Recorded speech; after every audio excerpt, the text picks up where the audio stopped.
जीवन का असली सुख आपको कहाँ मिल सकता है? इस कहानी के माध्यम से हम आपको बताते हैं। बहुत समय पहले की बात है। एक छोटे से गांव में राजीव नाम का एक व्यक्ति रहता था। वह मध्यम वर्गीय परिवार से था, लेकिन उसे हमेशा लगता था कि असली सुख केवल अमीर बनने से ही मिलेगा। गांव में एक सेठ जी थे, जिनके पास बड़े बड़े खेत, गाड़ियां और नौकर चाकर थे।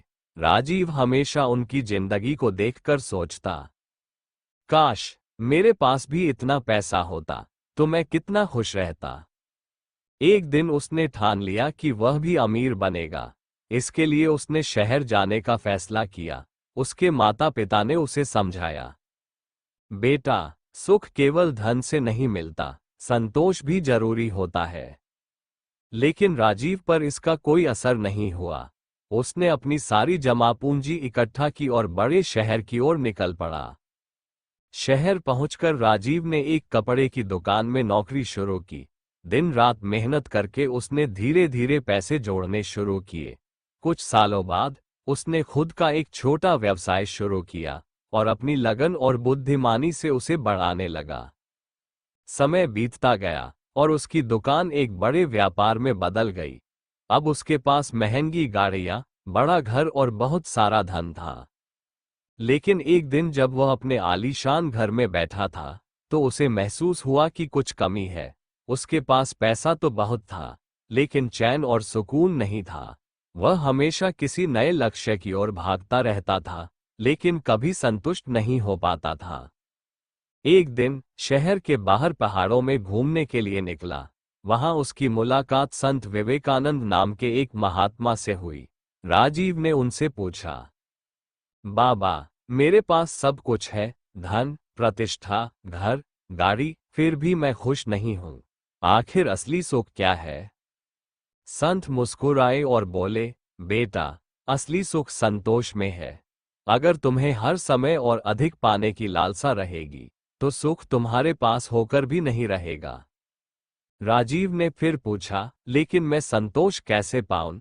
संत ने उसे पास के एक छोटे से गांव में जाने के लिए कहा और वहां के लोगों से मिलने को कहा। गांव में जाकर उसने देखा कि लोग बहुत साधारण जीवन जी रहे थे। उनके पास महल नहीं थे, गाड़ियां नहीं थीं, लेकिन वे खुश थे।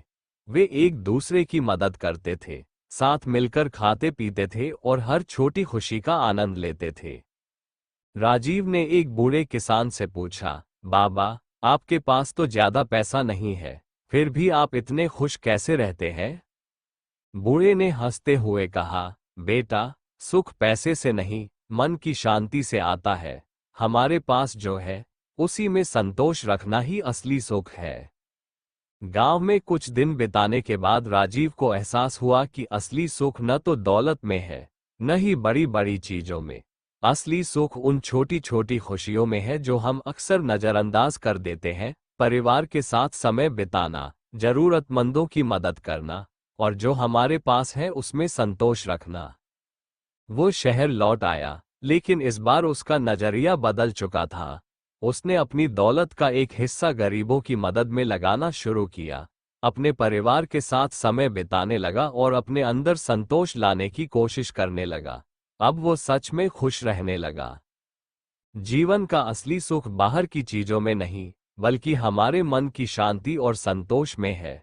अगर हम अपने पास जो है, उसी में खुश रहना सीख ले, तो यही सबसे बड़ा सुख है। मेरे प्यारे बंधुओं, मैं आपको अपनी यह धार्मिक कथाओं को इसलिए सुनाता हूं जिससे निश्चित रूप से आपके जीवन में एक अच्छा बदलाव आ सके और आप भगवान के प्रति अटूट विश्वास और धार्मिक प्रतिस्पर्धा रखें, जिससे आपकी जीवन में खुशियां ही खुशियां हो। इसलिए मैं चाहता हूं कि आप मेरे इस चैनल को जरूर सब्सक्राइब करें, साथ ही अपने दोस्तों के साथ मेरे इन धार्मिक कथाओं को जरूर शेयर करें और बेल आइकन को भी जरूर दबा दें, जिससे हमारी धार्मिक कथा आप तक सबसे पहले पहुंच सके। कमेंट में हर हर महादेव जरूर लिखें। हे भोलेनाथ, जो भी भक्त कमेंट में हर हर महादेव लिखे, आप उनका जीवन खुशियों से भर दें, जिससे भगवान महादेव आपको हमेशा खुश रखे। जय भोलेनाथ, हर हर महादेव।